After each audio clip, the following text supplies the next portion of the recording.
How do you understand what the benchmark is, you yourself? So I see it as like a goal, basically, but also as something that can continuously maybe fluctuate or change based on the environment or based on the findings or the results. But to me, a benchmark is like a KPI, like your goal that you want to reach, basically. When we talk about benchmarks and KPIs, these are two different things, right? We realize that KPIs is where you can have a fixed number, and you should have a fixed number KPI, as in like total ROAS, right?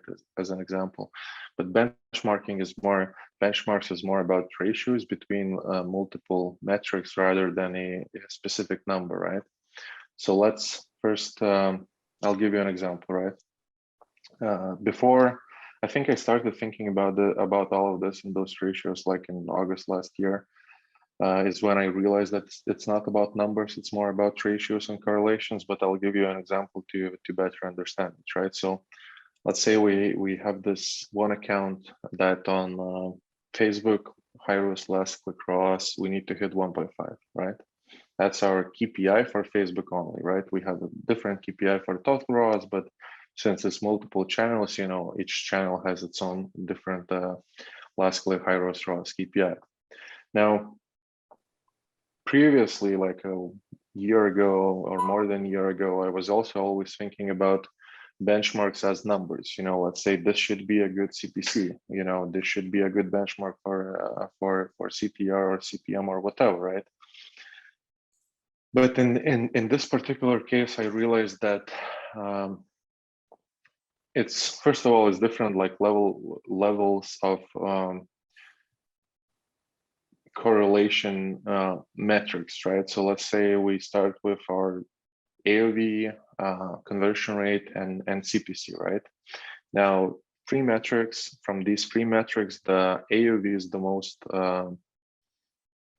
solid metric that is not fluctuating and going up and down that much, right? So I realized that my AOV sets the ratio KPI or ratio benchmark for my CPC and conversion rate correlation. So the example is that on that account we had $150 AOV, right? Again, our high risk last click ROAS KPI for Facebook only was 1.5, and I just started seeing that it doesn't matter what my CPC is. You know, it can be $1, $3, $5, $10, doesn't matter, as long as my CPC and conversion rate ratio is 1-to-1, or correlation is 1-to-1, I'm always going to get the ROAS that I need if my AOV is not fluctuating, right?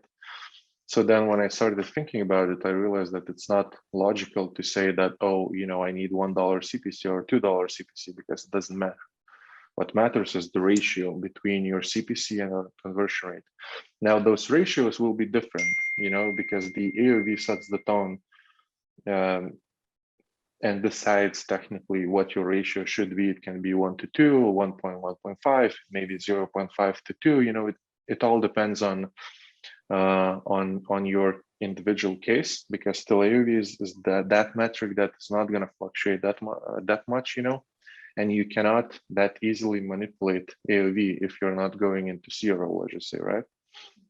Now, on the other hand, CPC conversion rate, you can manipulate that super easily, you know, with ad buying and with creatives, right? So the first step is always to figure out like which path you should take with each account, and two possible paths. It's either going quantity over quality, or quality over quantity, right? Because with each account, with each product and business, you can manipulate these scenarios, right? But you need to, that's, I would say, is the first thing that you need to understand, is which way you're going, right? And if, let's just say, you see that you can get a better ROAS or scale higher when you're going, let's just say, quality over quantity path, which means your costs are going to be higher, right? Your CPCs are going to be higher, and that's totally fine. You know, that's totally fine, again, as long as your ratio between CPC and conversion rate is matching whatever ratio you need to have depending on whatever your AOV is, right? So that's how my whole perspective about benchmarks changed, right? Of course. Now, if we go, I think the only place where I still think, well, I still think of benchmarks, of course, because everything still stays in realistic ranges. It's not going to be $100 CPC and $100 conversion rate, never ever. So everything still stays in logical ranges. But instead of trying to say that this CPC or this conversion rate or this whatever metric should be a benchmark, I'm trying to think more about ranges. I have a question for you based on what you just said. So if your benchmarks, if you're not hitting them, or if you're not seeing the results that you want to be seeing, what's your first instinct really? Is it that your benchmarks are off, or that you've made a mistake in your calculations of what it should be? Or is it to go back and see what's not performing? Like, why are you not getting that benchmark? Basically, how do you know that you've got a good benchmark? Well, it's just number calculations, So okay, so everything first starts with your total ROAS. That's the highest ever level. You first need to see, again, what your COGS are, what your SG&A is, what EBITDA business is trying to aim, and then we ourselves, we just know what are the good ranges for different total ROAS KPIs in different markets.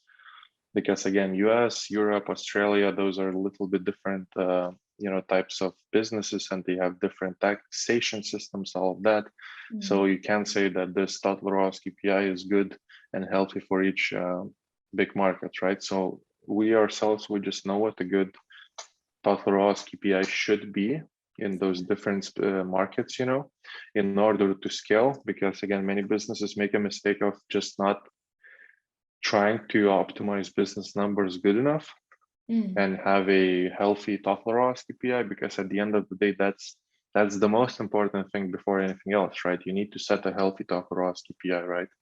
And if you see that, because I think it should be a goal of every business is to try to optimize your other business numbers as much as possible. If your goal is, let's just say, growth over EBITDA, right? And let's say you're okay with only 10% EBITDA, right?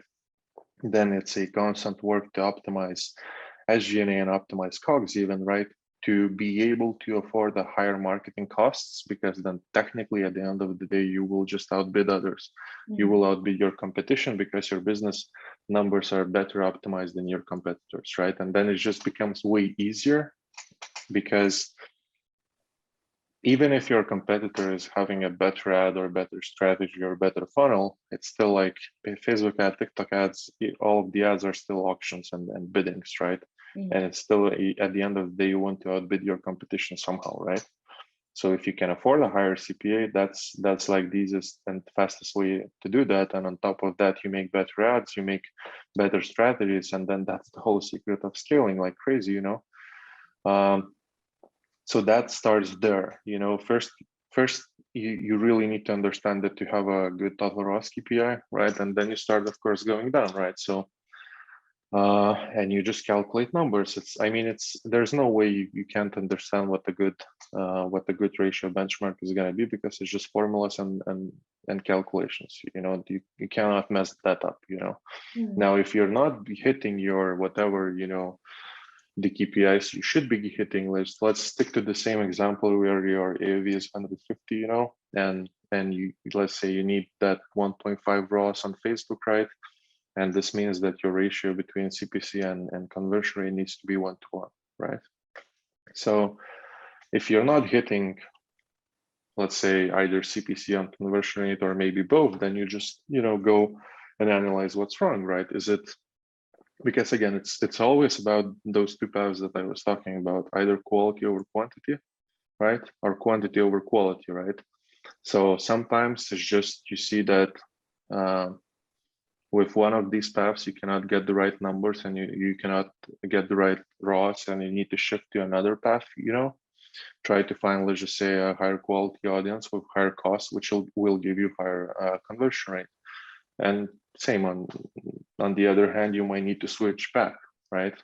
So first you understand that if you see that, if you, for example, tested both ways and you see that it's still not working out, then you just keep digging deeper. You know, what's the reason deeper? You know, let's just say, let's say, I don't know, your conversion rate seems to be where it would need to be, right? But your CPC is off for some reason, right? So okay, so again, you dig deeper under CPC, right? So is it CTR that's bottlenecking? Is it CPM that's bottlenecking? Well, you know, how will you figure that out? You know, what solutions can you do there? If you see that, let's say your CPC, you know, is somewhere where it should be, but your conversion rate is off, then you go under conversion rate. You know, like you try to understand how much that is impacted by quality of the traffic and how much is impacted by, let's say, website. You know, where are the drop-offs happening? Why those drop-offs happening? So it's just a lot of questions why, and just digging deeper whenever you find one metric, because usually if you're not getting ROAS or if you're not getting something, you know, there's going to be most likely in many cases is going to be one metric that's off, you know, or let's say one metric under this ratio that's off between CPC and conversion rate. You understand which one is off and you go under that metric to dig deeper and to understand what are the real solutions. So you just ask 10 times why, and you keep asking why, and you keep digging you know, deeper until you find the answer. And somehow I think that you can always actually find answer from data, because there's so many data points, there's so many like different, you know, metrics or whatever that you can analyze, that it will always at least suggest you what is the logical problem, you know, that impacts this let's say end result, and that ratio is not matching. Okay, cool. And when you're setting benchmarks, or when you go back and you analyze your benchmarks or your, you know, the results and so on, does it happen frequently that benchmarks get changed or that they adapt? Or is it more actually a case of, you know, you work really hard to set the correct benchmark and you stick to that? Well, if let's say total ROAS KPI changes, then of course, you know, everything will change. If that's not changing, so again, let's quickly talk about the ROAS levels. You have your total ROAS that's locked, and usually it's not that really changing, but sometimes it can change depending on business level decision or business level needs, right? Outside of just marketing. So under total ROAS, you have your all of the other levels of ROASes, right? So let's say if we use high ROAS and we stick to last click attribution, for each of the paid channel that we're running ads, we need to understand what a KPI for each of the channel is, right? Now, there under each channel, sometimes, yes, of course, those KPIs might fluctuate depending on million possible reasons, right? Let's say you start running TikTok traffic and a lot of, usually when you start scaling TikTok, you see an increase in Google's brand search spend and revenue, and sometimes even ROAS. I've seen this on multiple accounts. When we start pushing TikTok on Google's end, the brand search, not only ROAS increases, but also spend and revenues increases. So simple meaning, right? The TikTok pushes in a shit ton of very cheap traffic. Traffic, of course, falls off, but then 3-5 days later, they go back to Google, type in your name, and then they get retarget, you know, they purchase through brand search, right? So if this is just one of the scenarios where you need to recalculate your KPIs, let's say before that Google had whatever X3 total ROAS, X3 last click high ROAS KPI for Google channel itself, right? Under Google, of course, we have our brand, and brand has very high KPI, right? Search, shopping, display, YouTube, whatever is under that, right? Now, if you find yourself in a place where brand volume, revenue, and ROAS has started to increase, right? But other components of Google are not increasing and are not scaling for whatever the reasons, then of course you need to recalculate the last click high ROAS KPI for Google. When you do that, those ratios or those like benchmarks for other metrics might also change. But as I said, like it all it is all connected still to ROASes, right? And there are those two levels of ROASes as like a real number KPIs, right? When you start changing those KPIs, then yes, like those benchmarks or those maybe even ratios can change, but that's very individual situations. If ROASes are not changing, if our ratios, if our benchmark, sorry, is a ratio, that ratio is never going to change, you know, unless the, let's say, AOV is gonna change very drastically, you know. If it's gonna change by $5 or $10, you know, yes, ratio a little bit will change, but it's not, you're not gonna feel that much, you know. But if AOV changes drastically, then this ratio between CPC and conversion rate, of course, will change. But that's, again, that's an outside factor. Usually you either crack some crazy upsells or whatever, or you, I don't know, launch new products that increase AOV or whatever. And then, I mean, whenever you see that something is changing, you keep adapting, right? It's I don't even know how to describe it. It's just like a usual normal thing, you know. If you, again, everything starts in understanding what's the most solid and what's the most stable, right? If the stable thing, metric or whatever, starts changing, then, you know, you adapt. If it's not changing, then the ratios are never going to change. Yeah, and obviously it's key that you're constantly actually looking at these KPIs or, you know, benchmarks or the results, that you're actively in, you know, the thick of it. So you're not just sitting back and after a month you come back and you then only see what's happening. So I don't know if you want to maybe talk a little bit about like being very hands-on or data-driven in the sense of understanding benchmarks and really nailing it. Or, you know, Well, at least keeping on track. this keeping on track is simple, you know. We just track performance every single day, and we document those metrics, those different metrics on each day, you know. And we try to look for patterns or for something that's repeating, or for, you know, just signals from data. But I mean, once you understand your ratio as a benchmark, then it's just very simple, you know, like each day, you know, if your ratio is 1-to-1, that's the most simplest ratio that could be. You know, you look at your CPC, you look at your conversion rate, and you already know your ROAS. If your AAV is not fluctuating without even calculating that ROAS, right?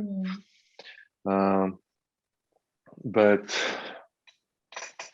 so how do you actually keep track of all of this information? Is it mostly on, you know, Google Sheets or those kinds of programs, or on Hyros and that kind of stuff? Or do you have a certain reporting system that you use? Yeah, there's like multiple ways, you know. You can just build a sheet, connect Supermetrics connects to Hyros, you know. You can pull the numbers straight from Hyros, can pull all of the metrics that you need, can pull numbers from Shopify. So we just have reports of like yesterday is always being reported on like different levels, you know. The highest level is, of course, you know, all of your revenue, like something like an MER sheet, you know.